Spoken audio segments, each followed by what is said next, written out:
ایک ایسا عمل کہ جس کی وجہ سے انسان امام کی قربت میں چلا جاتا ہے۔ معرفت امام کا ایک بہت بڑا ذریعہ ہے زیارت آل یاسین۔ اگر ہر روز تلاوت کرے گا تو اپنی تجدید بیعت کرے گا جو امام کے ساتھ ہے، اور اگر کوئی 40 روز تک اس کی مداومت کرے تو اسے روایات میں ہے کہ امام زمانہ علیہ السلام کی زیارت نصیب ہوگی اور وہ امام کے اوان و انصار میں محشور ہوگا۔ اعوذ باللہ من الشیطان الرجیم، بسم اللہ الرحمن الرحیم، الحمدللہ رب العالمین والصلاة والسلام علی محمد وآلہ الطیبین الطاہرین المعصومین ولعنۃ اللہ علی اعدائہم اجمعین۔ آج مومنین کی نظر ایک ایسا عمل کہ جس کی وجہ سے انسان امام کی قربت میں چلا جاتا ہے اور معرفت امام کا ایک بہت بڑا ذریعہ ہے،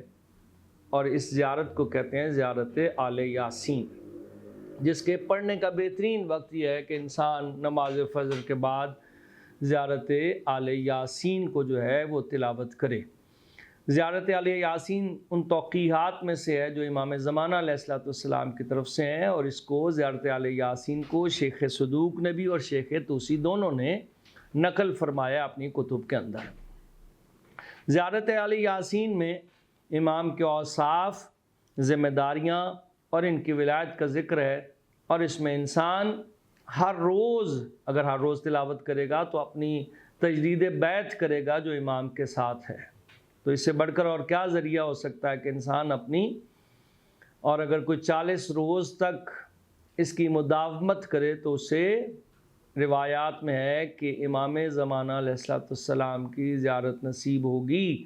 اور وہ امام کے اوان و انصار میں محشور ہوگا۔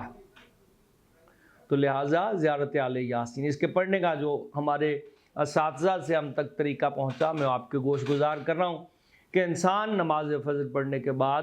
ایک مرتبہ سورہ مبارکہ یاسین کی تلاوت کرے اور اسے ہدیہ کرے کسی بھی معصوم کو یا شہزادی عالم کو یا حضرت خدیجہ الکبریٰ صلوات اللہ علیہا کو، اور اس کے بعد رخ کرے قبلہ رخ اور کھڑے ہو کر زیارت آل یاسین جو ہے وہ اپنی زبان پر جاری کرے، جس کے پہلے کچھ حروف میں بتا دیتا ہوں، باقی مومنین جو ہے وہ مفاتیح الجنان میں، تحفۃ العوام میں، دیگر کتب کی، یا آج کل تو موبائل کے اندر بھی بہت سی ایپ ہیں، اس کے اندر سے آپ کو زیارت آل یاسین مل سکتی ہے۔ بسم اللہ الرحمن الرحیم، سلام علی آل یاسین، السلام علیکہ یا داعی اللہ و ربانی آیاتہ، السلام علیکہ یا باب اللہ و دیانہ دینہ۔ یہ والی زیارت ہے، اور اس کو کھڑے ہو کر زیارت آل یاسین کو رخ کرے قبلہ رخ امام زمانہ علیہ السلام کی بارگاہ میں رخ کرتے ہوئے اس زیارت کو پڑھے۔ نماز فجر کے بعد 2 رکعت نماز ہدیہ امام زمانہ علیہ السلام انجام دے، جو بالکل نماز فجر کی طرح اس کا طریقہ ہے، کوئی اس میں کوئی چیز نہیں، 2 رکعت نماز فجر کی طرح انجام دے،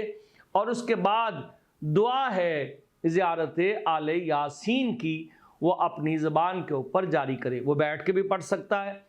تو تاکہ یہ عمل مکمل ہو جائے۔ تو انشاءاللہ تعالی اس کی برکت کی وجہ سے علماء فرماتے ہیں کہ جو زیارت آل یاسین کو پڑھتا ہے، جو شخص زیارت آل یاسین پڑھتا ہے گویا امام کی خدمت میں حاضری دیتا ہے۔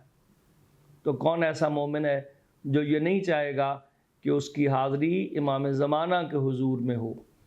تو پروردگار عالم ہمیں زیارت آل یاسین پڑھنے کی توفیق عطا فرمائے۔ وما علینا الا البلاغ المبین۔